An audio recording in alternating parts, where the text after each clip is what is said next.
Gente, muito bom dia, muito bom dia. Estou aqui em viagem, em Arapiraca, vim para um treinamento aqui e estou feliz com tudo que Deus está fazendo e eu quero iniciar esse devocional de uma forma diferente.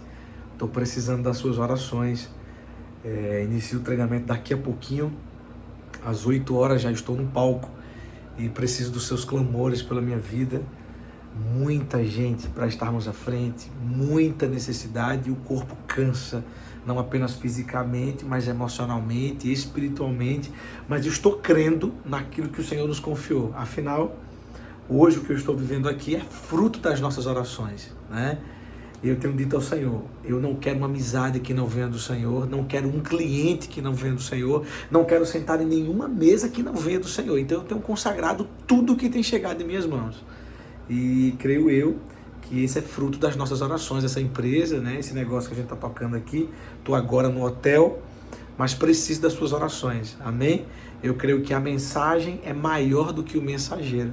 Então intercedam aí por mim, para que a mensagem seja poderosa, para que o Senhor nos use nesse dia, assim como foi ontem, que hoje também seja uma bênção e que o Espírito Santo de Deus se mova nesse lugar. Eu quero falar com você justamente sobre isso. Como ser sensível à voz do Espírito. E a sensibilidade da direção do Senhor mora, sabe aonde? Na comunhão. Quando você desenvolve uma vida de comunhão no Espírito, é impossível você não ouvir a voz de Deus.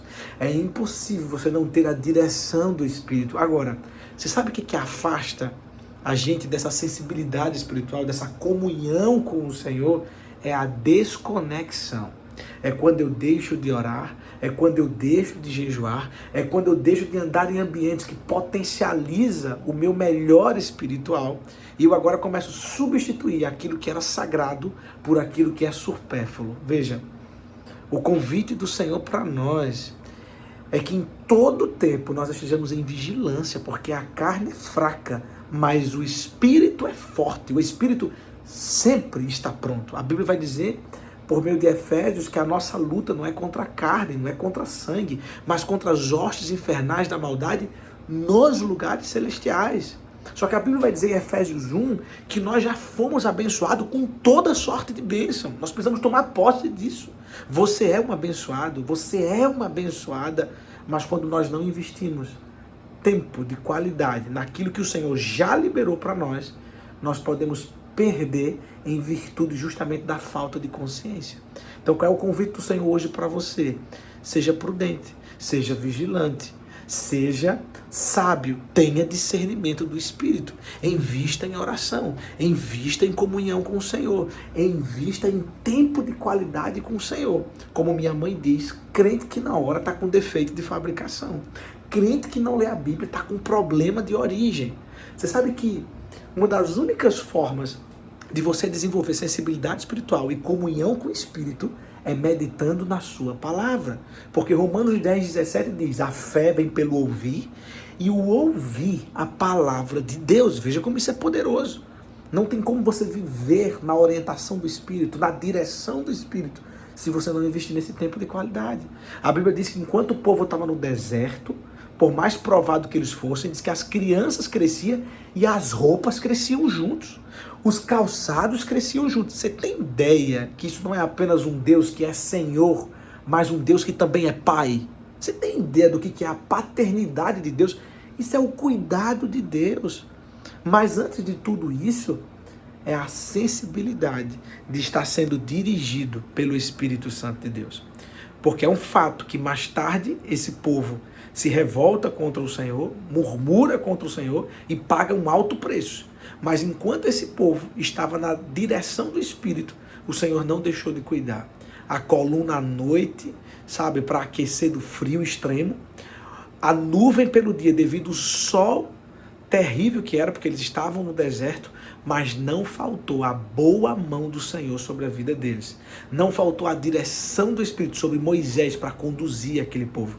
E não mudou, gente. A Bíblia diz que Deus é o mesmo ontem, hoje e eternamente. Você sabe qual que é o propósito de Deus para mim e para você? Por que o Senhor nos fez? Para desenvolver uma relação. O Senhor sempre quis uma relação com o ser humano. E essa relação é para revelar a nossa identidade, de quem nós somos filhos, a nossa natureza, porque eu não posso falar de destino sem falar de onde eu vim, de onde você veio. Eu estou falando de origem.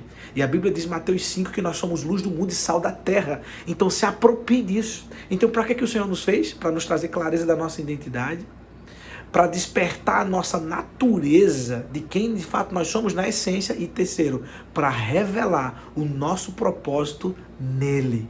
Lembre-se disso, amigo. Não tem como você ter uma vida próspera, não tem como você ter uma vida de sucesso, não tem como você ter uma vida abençoada, uma família abençoada se você não estiver em Cristo. E como é que eu faço para desenvolver essa vida em Cristo? Desenvolvendo tempo de oração, falando com o Senhor. Sabe o que é oração? É um diálogo. Você fala, Deus escuta, mas Ele também fala e você escuta. E existe um princípio poderoso na oração, Salmos 51. Deus não resiste um coração contrito e humilhado. Se você chegar com sinceridade diante do Senhor, com sinceridade, e colocar na mesa suas demandas, mas também as suas falhas, poderoso é Deus para te ouvir. Porque a palavra de Deus diz que aquele que confessa e deixa alcança misericórdia. E é chegado esse novo tempo.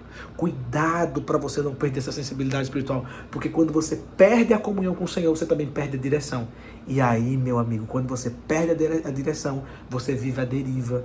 Você não sabe para onde ir, o que fazer, quando fazer. Não tem coisa pior do que viver sendo dominado pelas próprias emoções. E o que Deus quer de você hoje é que você tome uma decisão. Aí onde você está, através de uma oração simples, renunciando todo o controle, toda necessidade. Eu mando, eu faço, eu posso, eu determino. Não. A partir de hoje você vai depender, você vai confiar, você vai entregar, porque maior é aquele que te chamou.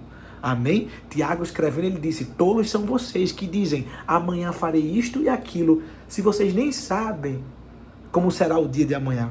Em outras palavras, como se vocês controlassem o dia de amanhã. Veja, isso é uma tolice de fato. Então o Senhor está nos ensinando a depender dele. Se coloque nessa posição hoje, se coloque nesse lugar hoje, que o Senhor vai cuidar, vai continuar cuidando da sua casa, da sua família, dos seus negócios, dos seus projetos, dos seus sonhos. Amém? Aprenda a confiar no Senhor, porque a Bíblia diz que aqueles que confiam no Senhor são como os montes de Sião, aleluia, que não se abalam, mas permanecem para sempre. E a Bíblia vai dizer que Deus vai comparar esse homem, essa mulher, que construiu a casa sobre a rocha, veio as tempestades, veio os ventos, mas ela se manteve firme. Por quê? Porque ela estava sobre a rocha. Construa a sua casa sobre a rocha, que é o Senhor. Construa a sua casa sobre a rocha, que é Jesus. Tem nome, Jesus. Amém? Que Deus abençoe sua casa, que Deus abençoe sua família, que Deus abençoe seus negócios e prospere em tudo. E lembre-se, você que é homem, no dia 29 a 31 de maio desse mês, nós vamos estar juntos num evento Homens com Propósito. Eu creio que a glória de Deus vai soprar naquele lugar e vai ser tremendo. Então chama aí seus amigos, chame seu esposo, você que é mulher, chame seus vizinhos, funcionários, porque eu estou crendo nesse novo tempo de Deus, amém? Orem por mim que eu estou correndo, que vou para o treinamento agora. Beijo no coração, nos vemos amanhã.